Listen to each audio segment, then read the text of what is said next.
Hello दोस्तों, हम फिर आ गए थे कहानी इस दिल में सिर्फ तुम हो, जिसको लिखा है मोनिका जी ने और सक्रेड भी इन्हीं को जाता है। सो दोस्तों, हमारी इस कहानी के पूरे पूरे एपिसोड नंबर आपके 250 हो चुके हैं। हम देखते हैं अगली कहानी में क्या होता है। शुरू करते हैं एपिसोड दोस्तों, क्या बना देखते हैं कहानी में क्या होता है।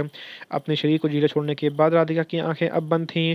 आंखें बंद होने के बावजूद भी उसकी आंखों में आंसू बह रहे थे, जो कि पात के दिल को चुभने के लिए काफ़ी था। पात अभी भी अपनी आंखों में गुस्सा लिए राधिका को घूर के देख रहा था। पात ने अपने हाथों की मुट्ठी भींच ली और अपनी आंखों को बंद करके गहरी सांस ली, और आंखें खोलने के बाद उसने आंखों में खून उतर आया था।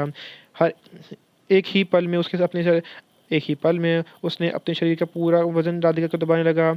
उसका शरीर राधिका को अपनी से दबा रहा था। अपनी गर्दन को नीचे झुकाते हुए और ज़्यादा करीब से राधिका के चेहरे को देखने लगा। अपनी गर्दन को अपनी गर्दन पर पास की सादों को महसूस करने के बाद राधिका ने अपनी आंखों को और ज़्यादा खींच लिया, लेकिन फिर भी उसने अपनी आंखों को एक बार भी नहीं खोल कर राधिका पास के चेहरे को देखने ज़रूरी नहीं समझा। मतलब एक बार ही पास की चेहरे की तरफ देखना ज़रूरी नहीं समझा। अपनी नाक से राधिका की गर्दन को टच करते हुए धीरे धीरे राधिका के शरीर को आती हुई खुशबू को अपनी नाक में बसा लेना चाहता था। पात ने एक नज़र राधिका की तरफ देखा, जिसकी आंखें अभी बंद थी। ऐसा लग रहा था जैसे उसके अंदर जान ही ना हो। वो एक बेजान लाश की तरफ बेड पर लेटी हुई थी। पात ने एक बार राधिका गर्दन की तरफ झुकते हुए हल्के से किस किया और फिर बहुत तेजी से बाइट कर लिया, लेकिन राधिका ने तब भी अपनी आंखों को नहीं खोला। पात भी अब पीछे हटना नहीं चाहता था, लेकिन इसलिए अब पात अब पीछे नहीं हटना चाहता था, इसलिए उसने राधिका गर्दन को किस करना जारी रखा। करीब 10 मिनट बाद ऐसे करने के बाद भी राधिका अपनी आंखों को नहीं खोला, तो पात ने आगे बढ़कर राधिका की साड़ी को अलग कर दिया और फिर एक बार फिर एक नज़र राधिका की तरफ देखा। राधिका की आंखें शून्य भाव से बस बेड पर लेटी हुई थी। पात ने राधिका के चेहरे को देखने के बाद अपनी निगाहों को उसके शरीर पर डाला। उसका कंट्रोल खुद के ऊपर हटता जा रहा था। वो उसकी तरफ धीरे धीरे बढ़ने लगा था और धीरे धीरे उसके किस करने की कोशिश कर रहा था। और फिर राधिका की चेहरे चेहरे की तरफ जिसमें हरकत ना के बराबर थी। पात नीचे झुक के राधिका के पेट पर किस किया, जिसमें लेकिन राधिका ने फिर भी कुछ नहीं किया और लगातार उसके पेट पे किस कर रहा था। पात सिर्फ इसलिए कर रहा था कि राधिका उससे खुद से माफ़ी मांगे, लेकिन राधिका ने ऐसा कुछ भी नहीं किया, जिससे पात को ज़्यादा बढ़ता जा रहा था। पात राधिका के बढ़ते हुए गुस्से में वॉशरूम चला गया।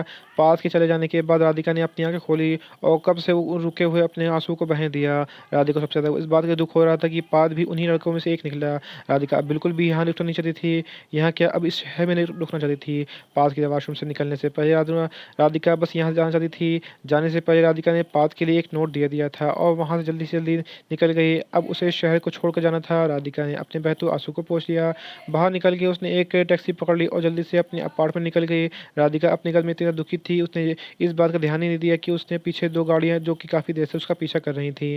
जैसे राधिका की टैक्सी एक सुनसान रास्ते पे आ गई, उन दो गाड़ियों में से एक गाड़ी राधिका की टैक्सी के सामने आके रुकी। अचानक धक्का लगने की वजह से राधिका अपने होश में वापस आए, लेकिन तब तक बहुत देर हो चुकी थी। उधर प्रिया के घर पे सुनीता राय ने प्रिया के कमरे में आते हुए अपनी बेटी की तरफ देखा, जो आईने में बैठी हुई थी।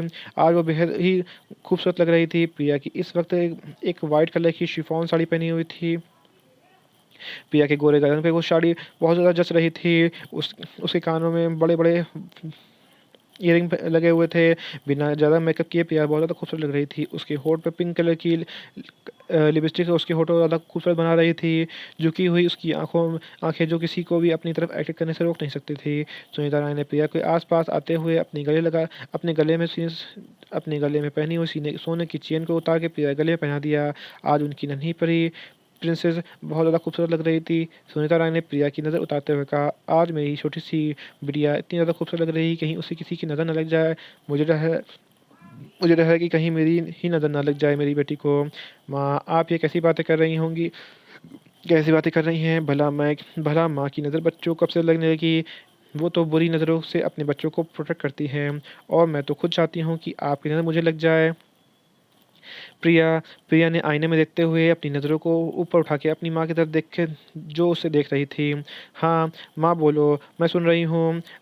लड़का अच्छा है, मैं तो कहती हूँ बहुत ही ज़्यादा अच्छा है, बहुत ही ज़्यादा अच्छा है। बेटा, अच्छे रिश्ते बार बार नहीं मिलते। अब मेरा अब मेरा क्या भरोसा कि मैं और कितने दिन ज़िंदा रहने वाली हूँ। तुम्हारे पापा के जाने के बाद से पहले मैं अपनी प्यारी सी बिटिया को ही तो खुशहाल ज़िंदगी जीता हुआ देखना चाहती हूँ। तुम्हारे पापा के जाने के बाद भी तुम अचानक से बहुत ही समझदार और ज़िम्मेदार बन गई। मुझे खुशी है और अच्छा देखने के लिए तुम्हें हर बात तुमसे जो कुछ हो सके वो तुम्हें वो तो करके दिखाया है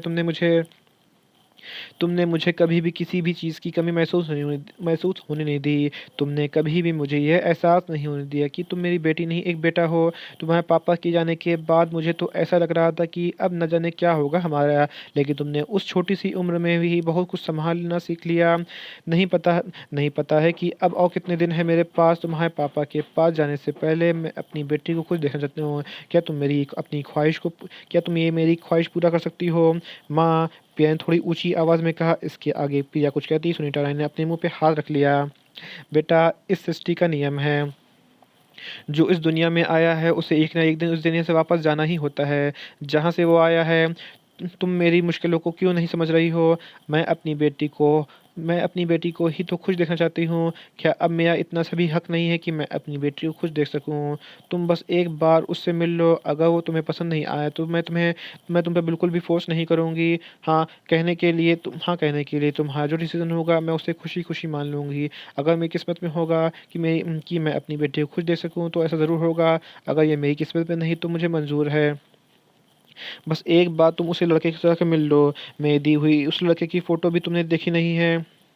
कम से कम एक बार उससे मिल लो। लड़का बहुत ही अच्छा है। एक साथ एक दिल का नेक इंसान एक और बहुत ही अच्छे दिल एक सेकंड को चलता है।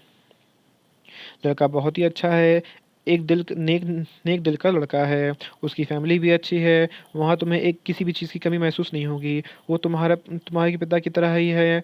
बस एक तुमसे मिलने के लिए आ रहा है। एक बार तुम उससे प्लीज़ मिल लो। मैं नीचे जा रही हूँ, वो लोग आ चुके हैं, थोड़ी देर में तुम्हें लेने आ जाऊँगी। ये कहते हुए सुनीता राय ने प्रिया को सिर चूम लिया और धीरे से उसके सर को सहला दिया और फिर नीचे चली गईं। यहीं पे कहानी का एपिसोड नंबर आपका 251 कंप्लीट होता है। सो दोस्तों मुझे लगता है वक्त तो मैं इसी में कहानी का एपिसोड नंबर 252 ऐड करता हूँ और देखता हूँ कहानी में क्या होता है। डोर खुलते ही प्रिया जी ने डोर को एक बॉक्स को निकाला। जब उसमें से खोल कर देखा तो उसे प्यारी सी डायमंड की रिंग थी। प्रिया ने रिंग को बॉक्स निकालते हुए अपने हाथों में ले लिया। रिंग को छूते ही प्रिया की रिंग की जुड़ी सारी यादें ताज़ा हो गईं। आज से करीब 20 दिन पहले कपिल से परेशान होते हुए प्रिया ने उसे एक लास्ट मौका दिया था और ये शर्त ये रखी थी कि वो उसे किसी भी डिसीजन को लेके फोर्स नहीं करेगा। आखिर फैसला उसका होगा। कपिल ने भी उसके फैसले की कदर करते हुए कहा, ठीक है, मुझे मंजूर है, लेकिन तुम भी मुझे किसी भी चीज़ को लेकर मना नहीं करोगी। उसके बाद से ही कपिल प्रिया को इम्प्रेस करने की हर छोटी-छोटी कोशिश करने लगा, जैसे शॉपिंग पे ले जाना, मूवी देखने ले जाना, डेट पे ले जाना, उसके साथ क्वालिटी टाइम स्पेंड करना, जैसे उसकी केयर करना। कहीं न कहीं ये सब प्रिया को भी अच्छा लगता था, लेकिन वो इस बात को ज़रा-सा भी कपिल को आगे शो नहीं होने देती थी। उल्टा वो उसे ज़्यादा परेशान करती थी। जैसे जैसे लेट आने की वज़ह से खूब डाँट लगाती थी, शॉपिंग पर भी उसे बहुत परेशान करती थी। प्रिया के इतना परेशान करने के बाद भी कपिल कभी भी किसी भी चीज़ के लिए मना नहीं करता था, हमेशा उसकी बात को आसानी से मान लेता था, जो कि प्रिया को कपिल की यही बात सबसे अच्छी लगती थी।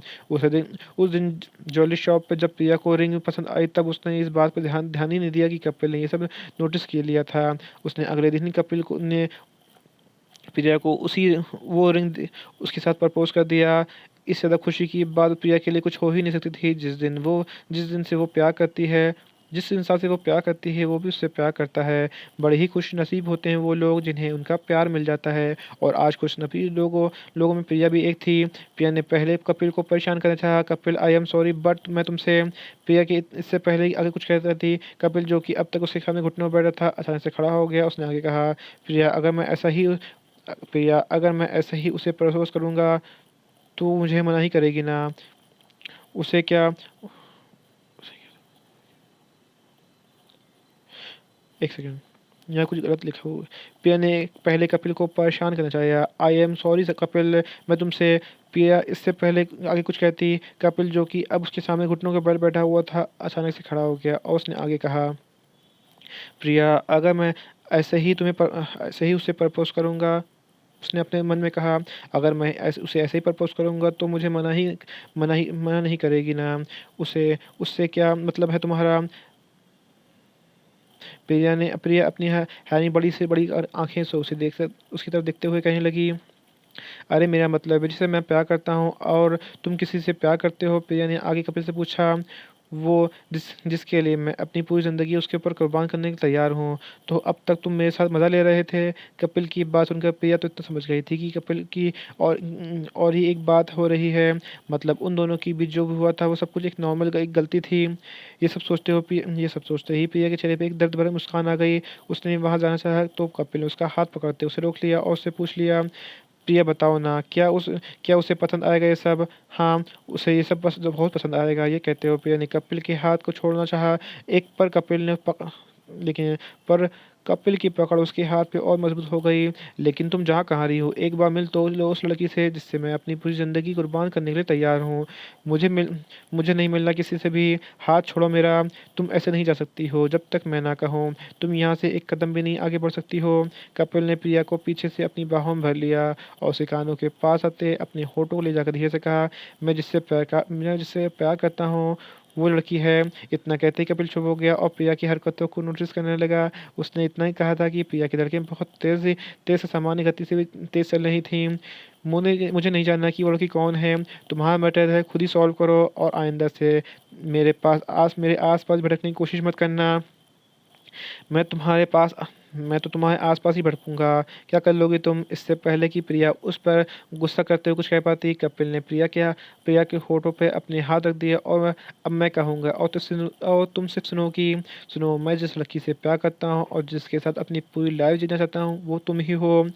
क्या तुम तैयार हो मुझे पूरी ज़िंदगी झेलने के लिए? क्योंकि मैं तुम्हें छोड़ने के लिए तैयार नहीं हूँ और मेरे अलावा तुम्हारे पास कोई ऑप्शन भी नहीं है। अगर किसी ने आने की कोशिश की तो मैं बीच में अन तो बीच अगर तुम्हें और अगर किसी ने हमारे बीच आने की कोशिश की तो अंजाम बहुत ही अच्छा नहीं होगा।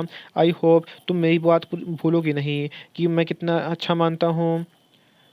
तुम डरो मत, मैं कभी भी तुम्हारे ऊपर हाथ नहीं उठाऊँगा। मैं तुम्हें सिर्फ़ बता रहा हूँ, will you marry me Priya? I love you so much. Kapil की बात सुनकर प्रिया की आँखों में खुशी के आँसू आ गए। उसे समझ नहीं आ रहा था कि वो हँसे या रोए। आई लव यू टू ये कहते हुए प्रिया ने कपिल से गले लग गई। प्रिया की ने वापस अपने होश में आते हुए अपनी आँखों में आए हुए आँसू को साफ़ किया। उसे समझ नहीं आ रहा था कि वो अभी क्या करे। एक तरफ उसका प्यार, दूसरी तरफ उसकी माँ की खुशी। वो कैसे दोनों में से किसी एक का दिल तोड़ सकती थी? उसके लिए तो दोनों ही बहुत ज़्यादा मायने रखते थे। प्रिया बुरी तरह से रिश्ते के उलझन में फँस चुकी थी। उसे समझ नहीं आ रहा था कि वो क्या करे। एक तरफ उसकी माँ का पसंद किया गया लड़का, दूसरी तरफ कपिल जिसे वो वादा कर चुकी है साथ जीने मरने का। यहीं पे कहानी का एपिसोड नंबर आपका 252 कंप्लीट होता है।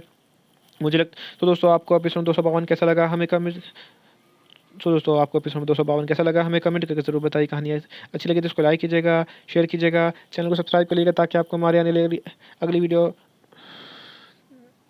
आसानी से मिल जाएगा। तो आप एक सेकंड लाइक कीजिएगा, शेयर कीजिएगा, चैनल को सब्सक्राइब करिएगा ताकि आपको हमारे आने वाली अगली वीडियो अब तक आसानी से पहुंच सके। सो दोस्तों हम फिर मिलेंगे एक नई वीडियो के साथ, एक नए एपिसोड के साथ। तब तक के लिए मुझे इजाज़त दीजिए। धन्यवाद दोस्तों।